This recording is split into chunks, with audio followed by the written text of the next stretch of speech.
Sementara itu pemirsa, jumlah pengungsi yang mencapai 1.792 orang di lapangan Les Tejakula membuat petugas dapur di pengungsian harus bekerja ekstra. Setiap harinya petugas dapur memasak 200 kg lebih nasi beserta lauk.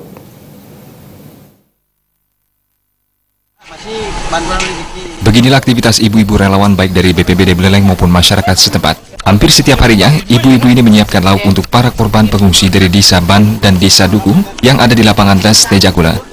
Ibu-ibu ini memasak lauk yang telah disediakan dari bantuan berbagai pihak. Jumlah pengungsi yang mencapai 1.792 orang membuat relawan ini harus bekerja ekstra keras. Lauk yang disediakan pun cukup sederhana, seperti tumis, tempe goreng, mie instan, dan telur rebus. Sementara memasak nasi, anggota TNI baik dari Kodim 1609 Beleleng maupun Kodam 9 Udayana sudah disiagakan dari awal pengungsian.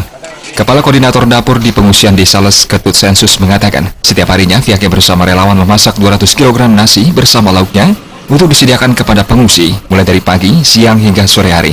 Bahkan pihaknya mengaku mulai kewalahan mempersiapkan makanan untuk pengungsi.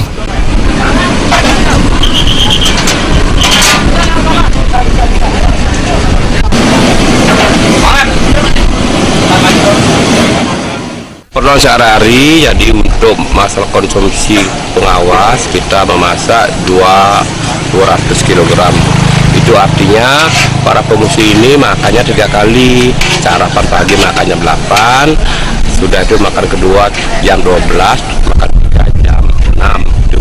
Jadi kita selalu butuh dari tenaga TNI, kita lipat untuk memasak nasinya. Kita dari BPBD dibantu oleh relawan dan dibantu juga oleh para pengungsi untuk menanam nasi serta membungkusnya. Sementara disinggung soal stok logistik seperti beras maupun lauk, sementara ini pasokan logistik dirasa masih cukup. Pihaknya juga mengimbau masyarakat yang nantinya memberikan sumbangan berupa makanan siap saji sehingga lebih mudah dalam memasaknya. Komang Yuda, Bali TV.